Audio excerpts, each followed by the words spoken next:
नमस्कार दोस्तों। आज हम अमृता प्रीतम जी की कहानी बू सुनेंगे। घोड़ी हिनहिना गई। गुलेरी दौड़कर अंदर से बाहर आई। उसने घोड़ी की आवाज़ पहचान ली थी। वह घोड़ी उसके मायके की थी। उसने घोड़ी की गर्दन के साथ अपना सिर टेक दिया, जैसे वह घोड़ी की गर्दन न होकर उसके मायके का द्वार हो। गुलेरी का मायका चंबे शहर में था। ससुराल का गांव लकड़ मंडी एवं खजियार के रास्ते में एक ऊंची समतल जगह पर था। खजियार से लगभग 1 मील आगे चलकर पहाड़ी का एक ऐसा मोड़ आता था जहां पर खड़े होकर चंबा शहर बहुत दूर और बहुत नीचा दिखाई देता था। कभी कभी गुलेरी जब उदास हो जाती तो अपने मानक को साथ लेकर उस मोड़ पर आकर खड़ी हो जाती। चंबे शहर के मकान उसको एक जगमगाते बिंदु के समान दिखाई देते।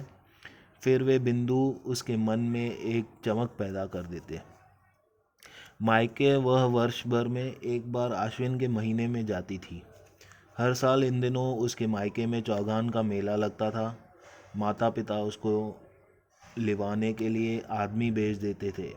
सिर्फ गुलेरी के ही नहीं, गुलेरी की सभी सहेलियों के मायके वाले अपनी लड़कियों को बुलावा भेज देते थे। सभी सहेलियां जब एक दूसरे के गले मिलती तो वर्ष भर की सभी ऋतुओं के दुख सुख की बात एक दूसरे से कह सुन लेती और अपने मायके की गलियों में हिरनियों के समान चौकड़ी भरती स्वच्छंद घूमती। दो दो तीन तीन बच्चों की माताएं बड़े बच्चों को उनके दादा दादी के पास छोड़ आती और गोद वालों को मायके पहुंचते ही ननिहाल वालों के हवाले कर देती। मेले के लिए नए कपड़े सिलवाती, चुनरियों को रंगवाती और अभ्रक लगवाती। मेले में से कांच की चूड़ियाँ और चांदी की बालियाँ खरीदती। मेले में से खरीदी हुई सुगंधित साबुन की टिक्कियों को अपने बदन पर ऐसे मलती जैसे वे अपने खोए हुए कुंवारे यौवन की गंध को फिर सूंघना चाहती हों। गुलेरी कितने ही दिनों से आज के दिन का इंतजार कर रही थी।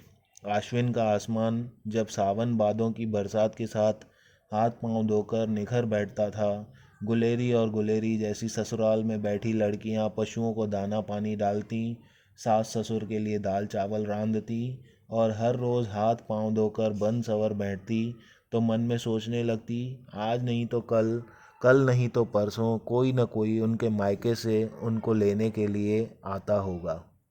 आज गुलेरी के घर के दरवाजे के सामने उसके मायके की घोड़ी हिन हिन आई तो गुलेरी चंचल हो उठी। घोड़ी लेकर आए नत्थू कामे को गुलेरी ने बैठने के लिए चौकी दी। गुलेरी को कुछ कहने की जरूरत नहीं थी। उसके मुंह का रंग स्वयं सब कुछ बता रहा था। मानक ने तंबाकू का एक लंबा कश खींचा और आंखें बंद कर ली। जाने उससे तंबाकू का नशा न झेला गया या गुलेरी का मुंह का रंग। इस बार तो मेला देखने आएगा ना, चाहे दिन ही सही आ जाना। गुलेरी ने मानक के पास बैठकर बड़े दुलार से कहा। मानक के हाथ कांपे। उसने हाथों में पकड़ी हुई चिलम को एक ओर रख दिया। बोलता क्यों नहीं?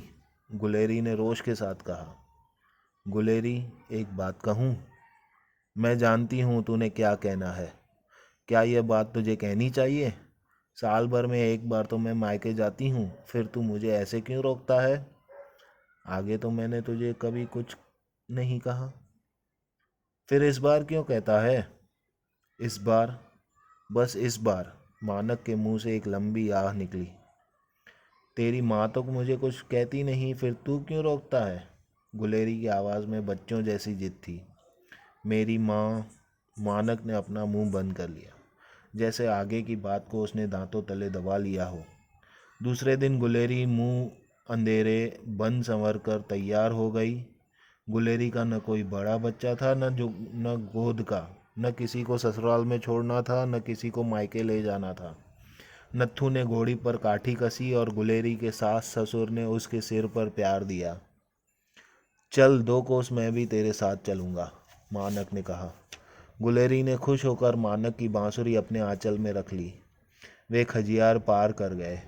आगे 1 कोस और लांग गए, फिर चंबे की उतराई आरंभ हो गई। गुलेरी ने आंचल में से बांसुरी निकाली और मानक के हाथ में थमा दी। सामने कठिन उतराई थी, पांव जैसे फिसल रहे थे। गुलेरी ने मानक का हाथ पकड़ा और रुक कर कहने लगी, बजाता क्यों नहीं बांसुरी। सोच भी जैसे उतराई उतर रही थी। मानक का मन फिसलता जा रहा था। गुलेरी ने जब मानक का हाथ पकड़ा तो मानक ने चौंक कर उसकी ओर देखा। बजाता क्यों नहीं बांसुरी, गुलेरी ने फिर कहा।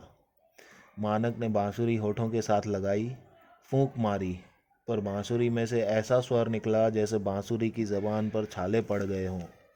गुलेरी, तू मत जा, मैं तुझे फिर कहता हूँ मत जा, इस बार मत जा।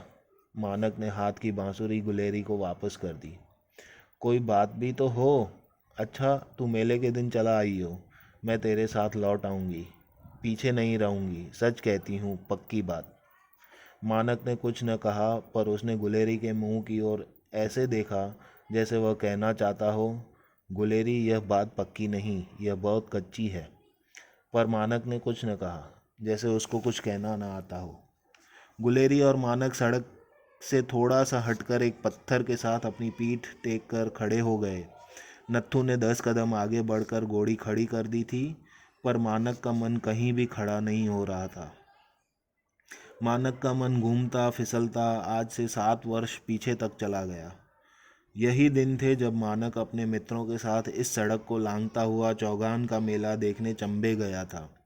मेले में कांच की चूड़ियों से लेकर गायों बकरियों तक कुछ न कुछ खरीद और बेच रहे थे।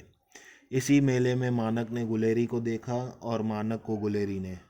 फिर दोनों ने एक दूसरे का दिल खरीद लिया था।